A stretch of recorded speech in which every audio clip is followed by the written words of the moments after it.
You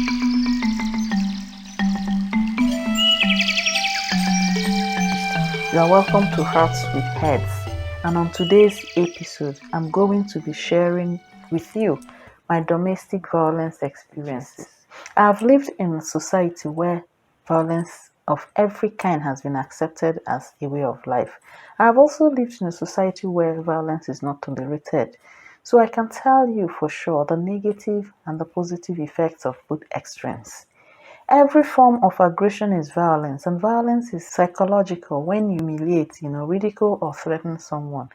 When you monitor or harass and even blackmail or try to control the life of an individual. And violence is sexual when you force sex on anyone without their consent, or organize a gang rape against an individual, or trick anyone into group sex activities, giving sex in exchange for money or job or contract or for any form of reward or benefit is sexual violence. Forcing pregnancy or disease on any individual by intentionally or consciously avoiding the use of control measures is sexual harassment and wickedness. And when you force abortion on anybody, that one is a different case altogether. It is called murder. You equally abuse people morally and verbally when you curse at them, defame them and slander them, or gossip and fabricate lies against an innocent person. If you call people evil and malicious names, you are violent. God have mercy upon us. And the same goes with false accusations. There is also virtual and media violence, where you disclose, or share anybody's indecent photos or videos on any media platform. Have you ever paid anybody or been paid yourself, or even for free of charge, been engaged in the fabrication of untrue stories against anyone on the pages of blogs and newspapers? What about those of you that create faceless and private social media accounts to attack other individuals on their DMs and comment sections? There is another form of violence known as property violence, where you get so mad, angry, and envious of a person to the point of setting their properties ablaze, be it residential or business premises, car or personal belongings, like cloth material. Have you ever scattered somebody's goods, articles of trade, destroyed people's work equipment or house furnitures? If you have ever broken anyone's cell phone or computer on purpose, torn anyone's certificates, photos or clothes, and pour water on any other liquid on them, you are a monster. Have you ever considered hitting or slapping anyone? Have you ever actually punched or kicked anyone? Have you ever squeezed or strangled anyone? Have you ever tried blindfolding or tying up anyone? Have you ever considered setting anyone on fire or burning any part of a person's body with hot iron or hot water or any chemical, or suffocating another? These violent actions are physical, and in fact, if you have been involved in any of the forms of violence I mentioned above, please put your left hand on your chest and say after me, "My sins are unforgivable." Violence of any kind leaves injurious marks on the bodies and souls of the victims forever. I grew up in an abusive home where my dad literally chastised most of us, starting from his wife down to the last of his children. The damage done to us left every single member of the family in a very precarious situation. The abuse was verbal, it was physical, it was mental, it was social and psychological. He had favorites among his children and would rub it on your face. We faced torture in the name of discipline, and the beatings came in different shades. We faced denials, mockery, and name-calling. What about social embarrassment, beating up our mom in front of us, and humiliating circumstances that flushed our self-esteem down the drains?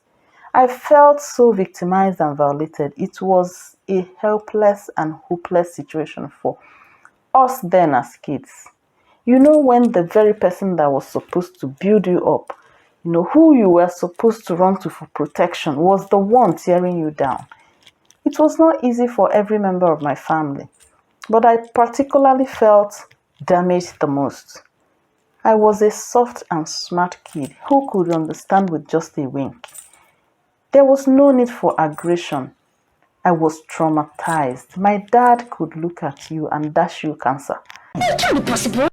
You look like who ate go kill. Hey! As an adult, you would assume that the whole pain has been forgotten and gone, Abby.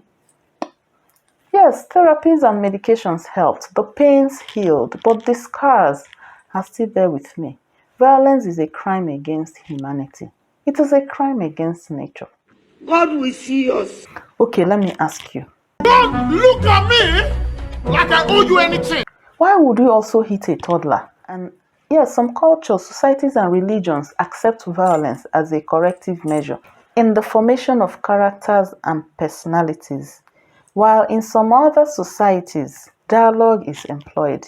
Is it necessary to use violent measures to correct children in their formative years? Does violence help them to learn faster? Does it help them to turn out as better individuals? Children learn from imitation and repetition. Why would you hit a child who is basically repeating what he thinks he sees you or others near him do? Does aggression really make anybody to behave better? Why the use of force when you can repeatedly dialogue with a child? Yes, I know that these children can do and undo, as if they are out to test your patience.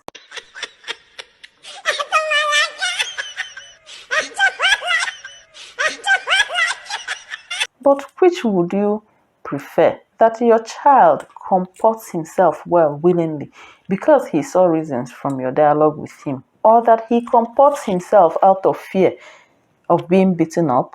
In dialogue method, the child is convinced and then builds understanding from the explanations provided. But in forced obedience with aggression, the child is compelled to agree with a command without understanding why. And so there are chances of that child repeating the mistake twice or even disobeying you completely. But when you dialogue with a child, he is enlightened and empowered. Continue. When you beat up a child, he is bruised and sad. My brother. Constant repetition of dialogue or aggression with a child produces different results. Positive vibes in the former and negative vibes in the latter. So why tear down a child you're supposed to build up? Do you not know that 50% of children's tendencies are genetic? Have all the pains and aggressions inflicted on children in your society over the years made them smarter and better than children raised in society where violence is not accepted? Do you know why violence appears normal in some societies? I will tell you the reason for free. You were not informed. Violence moves in circle. A battered child grows up to become an abusive adult who beats up his friends and neighbors, and who also becomes a parent that batters his spouse and his own children. And because everybody is guilty of this, there are no strict rules against violence in such a society, and so it becomes acceptable as a way of life. But nobody enjoys being battered, whether as a child or as an adult. So why repeat sad experience on another individual?